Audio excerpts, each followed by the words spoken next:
అందరికీ శుభోదయం. నా పేరు మణిదీప్. నేను 5వ తరగతి చదువుతున్న విద్యార్థిని. ఈరోజు నేను మహాకవి తిక్కన గురించి చెప్పబోతున్నాను. తిక్కన పేరు వినగానే మనకి మహాభారతం గుర్తుకు వస్తుంది.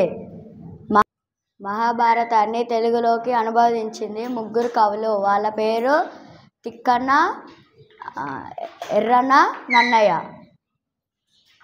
ఈ ముగ్గురిని కవిత్రయం అని అంటారు.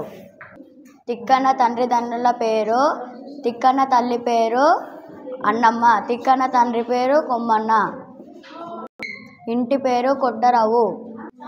తిక్కన తండ్రిదండ్రులు తన చిన్న వయసులోనే మరణించారు. అందువల్ల తిక్కన తన పెద్దనాన్న సిద్ధనామాతుడి దగ్గరకు వెళ్ళాడు. తిక్కనకున్న తిక్కనకున్న బిరుదు కవిబ్రహ్మ, ఉభయ కవి మిత్రుడు.